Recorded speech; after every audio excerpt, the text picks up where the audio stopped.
तो एक मियाद है तेरे कर्ज के जो चुका नहीं। जो तुमने दिया है, जैसे दिया है मैंने वैसे जिया है। जब तुम जिंदगी को इस तरह से अपना लेते हो, जब तुम जिंदगी को इस तरह से स्वीकार कर लेते हो कि सिवाय ईश्वर के कोई नहीं है जो कुछ भी करता है, कोई नहीं है। कोई नहीं का मतलब ये मत समझना कि ओमा जी नहीं कुछ करते हम तो कर लेते हैं कुछ कुछ। ये तुरंत होता है। सामने जब लड़ाई बोले कि तुम कुछ करने लायक थोड़े ना, जो भी देगा वही खुदा देगा, आदमी आदमी को क्या देगा, ऐसा नहीं है। बल्कि दूसरों के लिए बड़े शुक्र हैं, बड़े एहसान माने जाते। इस्लाम ने एहसान मानना सिखाया है पूरी दुनिया को, ये समझ लीजिए। एहसानमंद रहो, हर बात पे एहसान मानो।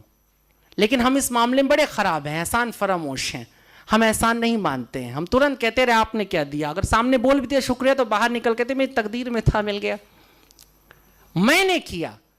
लेकिन पैगंबर साहब ने सिखाया तुमने कुछ नहीं किया, इंशाअल्लाह, अल्हम्दुलिल्लाह, ये दो लफ्ज अगर कोई भी जीने लगे तो वो कहीं ना कहीं किसी ना किसी तरह से मोमिन हो जाएगा। याद रखिए, आप मुसलमानों की भीड़ में शामिल हो या ना हो, लेकिन अगर आपका अकीदा यहां है तो जन्नत आपको भी मिलेगी। नहीं, वैसे तो कोई नहीं जानता है, मौलाना साहब भी नहीं बता सकते जन्नत किसे किसे मिलेगी, वो तय वही करेगा, वो जो रोजे महशर होगा। पैगंबर साहब की जिंदगी की 3 बातें बड़ी खूबसूरत हैं और बड़ी कीमती हैं, जिसे पूरी दुनिया, जिससे मुझे लगता है मुतासिर होती है। उसमें पहली मैंने कह दिया कि ईश्वर में अगाध निष्ठा, ईश्वर के अतिरिक्त कुछ भी नहीं है। ये पहली बात है जो उनके कैरेक्टर से हमने सीखी है और पूरी दुनिया को सीखना चाहिए, सीखती है। मैं कई बार कहता हूं कि भारत में जिस देवता की हम अब पूजा करते हैं, दरअसल वो इस्लामिक गॉड है। उस ईश्वर को भी कहीं ना कहीं से हमने इस्लाम से सीखा है। वो गॉड वैदिक नहीं है, अभी कुछ अलग है। हम मूर्तियां बना के रखते हैं, बात अलग है, लेकिन वो मूर्तियां कुछ ऐसे से हजी कहता है, यहां तो हर घर में एक काबा होता है। हम उसी तरह से अब दुनिया को देख रहे हैं। हमारे पास एक ईश्वर है जो सजा भी देगा और हमें जजा भी देगा, हमको उससे फैज भी मिलना है, सब होना है। तो एक चीज है ईश्वर के प्रति 100% आस्था, और दूसरी बात जो उनसे सीखने जैसी है, मुझे लगता है कि अरब की उस जिस जगह की अभी आप चर्चा कर, बहुत अच्छी बात थी कि आपने सबसे पहले औरतों की दुर्दशा पे बात की थी। मैंने इस बात को कई बार कहा है कि यूं तो मेरा शादी ब्याह से सख्त विरोध है, मुझे लगता है ये दुनिया की सबसे ही बकवास परंपरा है, इसे खत्म हो जाना चाहिए। लेकिन फिर भी अगर कभी मेरा दिमाग फिर जाए और मुझे सचमुच शादी ब्याह करने की नौबत आ जाए तो मैं हमेशा निकाह चुनूंगा, क्योंकि बड़ा खूबसूरत है। हिंदू क्या बड़ा झमेला है, वो एक साथ घुमा देते हैं आंख के चारों तरफ, 7 जन्म के लिए एक आदमी के साथ आपको बांध देते हैं, बड़ी मुसीबत है, छूट नहीं सकते। जहन्नुम हो जाए जिंदगी लेकिन रहना वही है तुमको। ईसाई लोग भी हाथ पकड़ कहते टिल डेथ, मरने तक हम साथ साथ रहेंगे। देखो ये सुनने में बड़ा अच्छा लगता है, जीने में बड़ा मुश्किल है। कई बार एकदम से मन बदल जाता है। उदय जी एकदम चाव से सुन रहे हैं इस बात को।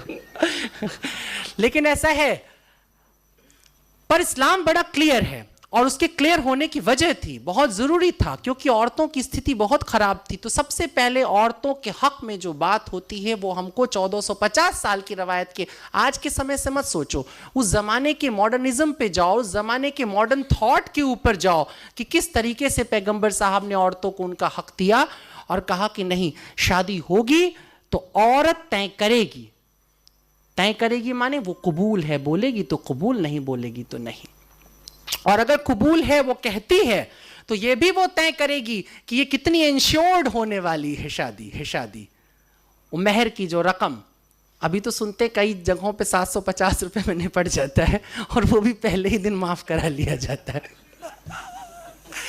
देखो ये सब चलता रहता है ना, इसीलिए हमें मजबूरी में बात करना पड़ रहा है। किरदार रसूल अल्लाह, उन्होंने चाहा कि औरत अपने हक को तय करे, वो कहे कि मेरे को इतना इंश्योर करो कि यदि कल तुम्हारा मन फिर जाएगा, कल तुम किसी और औरत पर तुम्हारी लालसा जाग जाएगी और तुम मुझे छोड़ करके जाओगे, तो कम से कम मेरे जीवन के लिए, मेरे सुकून के लिए इतनी व्यवस्था रहनी चाहिए। ये नियम आता है और ये बहुत बड़ी बात थी।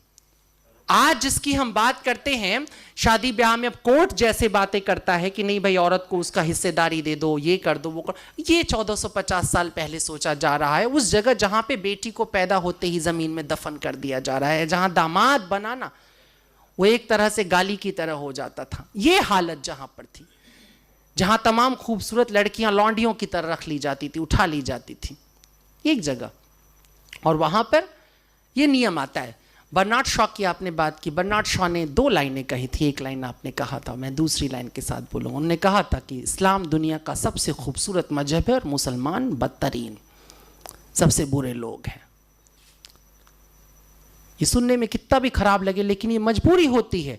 स्टेटस के साथ तुम्हें काउंट किया जाता है। तुम दावा करते हो कि तुम्हारे पास बेहतरीन सबसे बड़ा ज्ञान है, दुनिया का सबसे बड़ा ज्ञान तुम्हारे पास है, और अगर तुम उसके बाद जरा भी ओछी हरकत करते हो तो तुम सबसे पहले काउंट किए जाओगे, क्योंकि तुमने कलमा पढ़ा है, तुमने कहा है कि मैं नहीं मानूंगा किसी और को सिवाय अल्लाह के, मैं झुका रहूंगा उसकी बारगाह में, और जो झुका है अल्लाह की बारगाह में, उसके सामने जो सिजदे में पड़ा हुआ है, क्या तुम्हें लगता है कि वो इंसान कोई गुनाह करने निकलेगा, किसी का कत्ल करेगा, किसी को परेशान करेगा? ऐसा नहीं हो सकता। मगर तेरा दिल तो है सनम आशना, तुझे क्या मिलेगा नमाज में? सिजदे में सिर झुके तो कुछ नहीं है। दुष्यंत कुमार की पंक्ति, ये सारा जिस्म झुककर बोझ से दोहरा हुआ होगा, मैं सिजदे में नहीं था आपको धोखा हुआ होगा। अरमानों के बोझ, ख्वाबों के बोझ, तमन्नाओं के बोझ, लालच के बोझ हमारी रीढ़ पर गिरते हैं और हम झुक जाते हैं और हम कहते हैं हम सिजदे में चले गए थे। खलील जिब्रान की एक बड़ी खूबसूरत लाइन है और वो कहता है कि न मालूम क्या हैरत अंगेज़ बात है कि कुदरत में वो सब जिनकी रीढ़ नहीं होती उनकी खोल बड़ी मोटी होती है। इस्लाम ने कहा कि खोल पतली सी हो, रीढ़ मजबूत हो। सिजदे में जाना हारना नहीं होता है, सिजदे में वो जाता है जो बड़ा ताकतवर हो, और ताकत सिर्फ एक चीज़ की हमारे पास है, ईमान की, और कुछ नहीं। किरदार की ताकत से बड़ी कोई ताकत नहीं, चरित्र की ताकत से बड़ी कोई, तो और सिर्फ चरित्रवान आदमी ही सिजदे में जा सकता है। हम बहुत खुश हैं उसे देख के, इबादत का फरेब वो भी पर खूब समझता है खुदा है वो भी। आप 100 बार ऐसा सोच लें कि आप ईश्वर के दरबार में आप घंटी बजा रहे हैं, आप जगराता, आप तो जगराता हो। कल रात माता का ईमेल आया है, वैसे भी गाने बोल रहे हैं। अच्छा, इस मामले में बड़ा मुसलमान हूं क्योंकि हिंदू लोगों के भजन बड़े खराब होते हैं। माँ मुरादे पूरी कर दे, हलवा बांटूंगी। अब बताइए क्या मामला, हलवे से बटाया जा रहा है। कम से कम सूफी कव्वालियों में अभी भी जिंदगी होती है, गहरी बातें सुनने को मिलती है। ये ज़मी है मोहब्बत की, यहाँ मना है खता करना, सिर्फ सिजदे में गिरना है और अदब से दुआ करना। आप दुनिया में किसी भी रिलीजन में हो, किसी भी धर्म में हो, अगर आप ईश्वर के सामने झुक रहे हैं तो तय करना कि आप झुके थे कि आपकी जरूरत झुकी थी, आप झुके थे कि आपकी रवायत झुकी थी। दोनों बातें तय करना। कई बार रवायत वाले बच जाते हैं, परंपरा से 5 वक्त नमाज पढ़ रहे हैं। क्यों पढ़ रहे हैं? क्योंकि पढ़ना चाहिए।